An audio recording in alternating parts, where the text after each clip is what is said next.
and welcome to another edition of Tourism Today, where we discuss a variety of topics and opportunities for travel and tourism for Yakima, Yakima Valley, and beyond. I'm John Cooper, President and CEO of Yakima Valley Tourism, and today we have a very special guest. Joining me is David Blandford. He's the Interim Executive Director of the Washington Tourism Alliance. David, welcome to the program. Great to be with you, John. Thanks for having me. And to get started, a lot of these programs I talk about a variety of things and on a local level, but today we're going to talk about state tourism efforts and tell the folks what the Washington Tourism Alliance is all about, how it got formed, and what's its overall mission and focus. Yeah, well, I'll start with that last part first. The mission is to stimulate tourism demand for Washington State as a whole. Washington State is the destination. That's what we're here to market. We're a marketing organization, and increasingly we're an industry service organization, and I might talk about that more as we go here.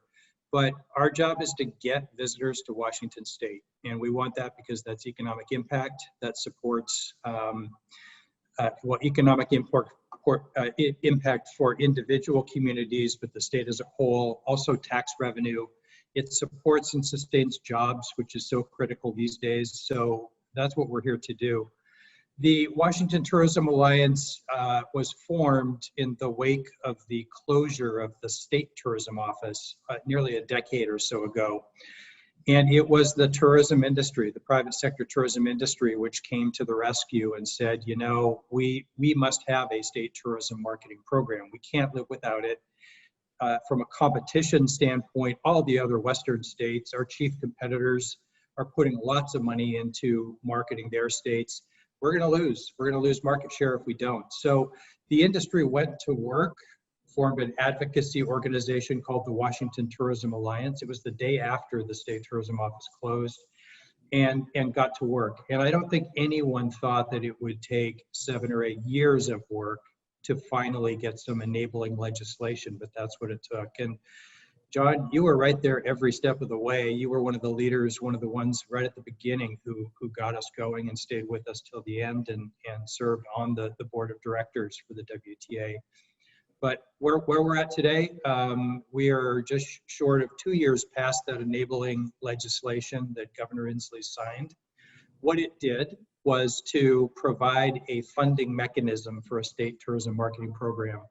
The industry said decidedly, we don't want to go back. We don't want to create another state tourism office. We want the industry to lead it. And the state said, okay. So we came up with a funding mechanism that is a 2-for-1 match. So the 2 is the industry, the 1 is the state general fund. It takes industry matching to unlock the general funds. That all comes together and creates a baseline of funding for us to get ourselves going. That's where we're at. So again, a lot of us are all dealing with a number of issues at this time. And what are some of the impacts to our state tourism industry that you've seen from the COVID-19 pandemic? Big impacts. The Washington state tourism industry is disproportionately impacted by COVID-19. Obviously, our state was hit first in the US. And then when you look at all the industry sectors across our economy, tourism is most hit for sure. Since March 1st, we've lost somewhere around $4 billion with a B, dollars in visitor expenditures. Jobs have been hit so hard in our industry.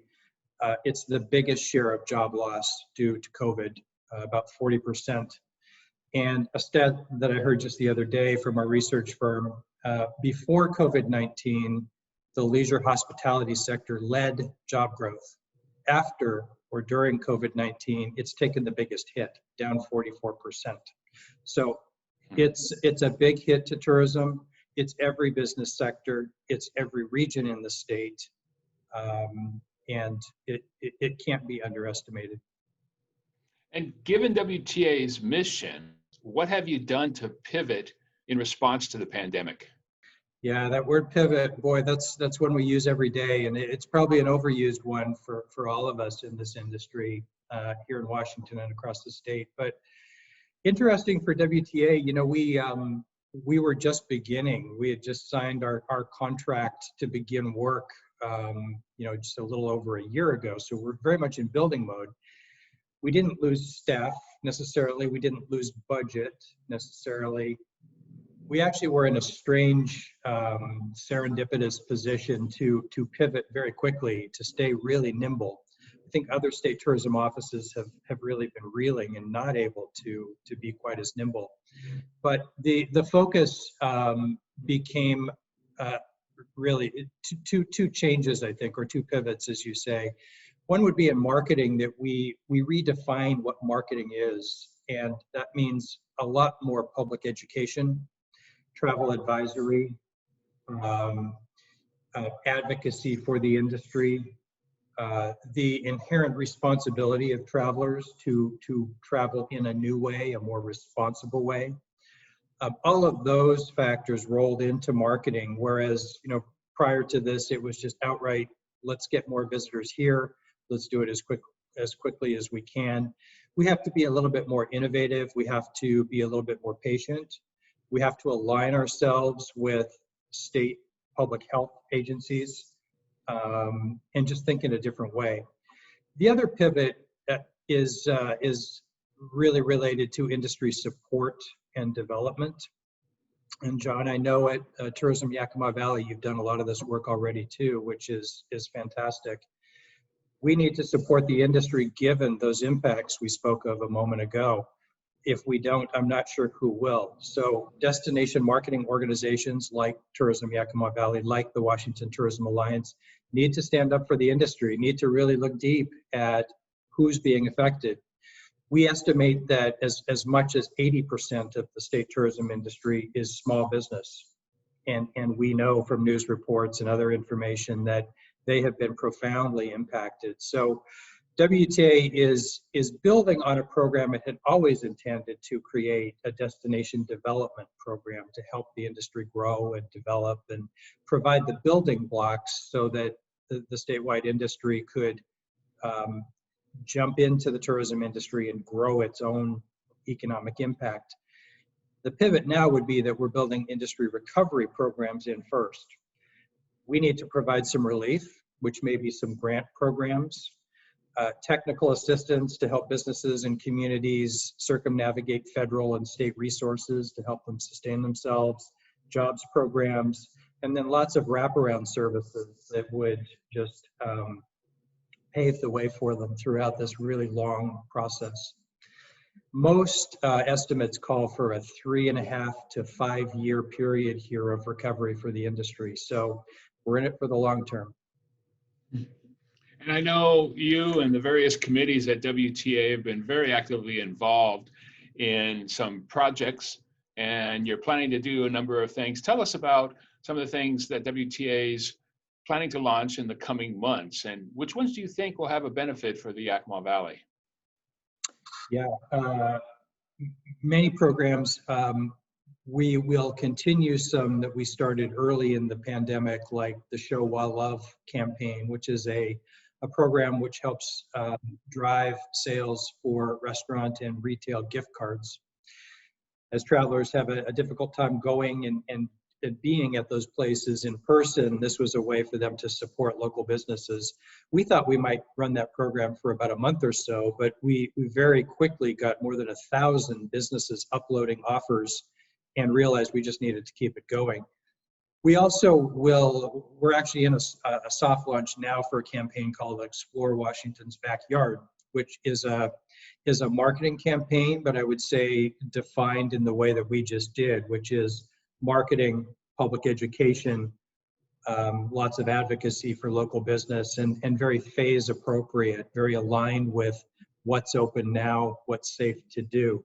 So watch for some ads and some direct marketing and other communications around that campaign to begin.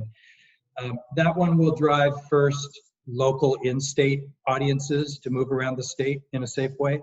We hope to evolve it to be more of a feeder market campaign, which would be maybe Oregon, Idaho, even Alaska or Northern California. And then eventually that will grow to take on US-Canada air markets. In addition to that, we are, as mentioned, we're a new state tourism office, so we're rebuilding. That means a photo library, video, we're rebuilding our website. Almost everything we had before needs to be rebuilt, so we're doing that all at once. And I've had some photographers in the Yakima Valley. Those photos will be used for tourism promotion. We certainly hope that these campaigns and other programs will benefit Yakima Valley in myriad ways, just like it's expected to for other destinations in the state. Well, I know personally, I think you're the right person to do this at this time. I think WTA has great potential and we're doing a lot of good things as an industry. So I'm very pleased to see that you're at the helm in helping to guide these efforts. And it's certainly encouraging to hear what all the great plans you've got going today at this time. And I want to thank you for joining us and discussing what's happening on a state level. John, thanks. Thanks for your support. Always great to be working with you. More to come. And yeah, I look forward to seeing you here in the Valley in the future. Well, anyways, folks, join us next time for more tourism and updates on Tourism Today. And until then, be safe. And as David was alluding, support your local businesses and have a good week. Thanks, everyone.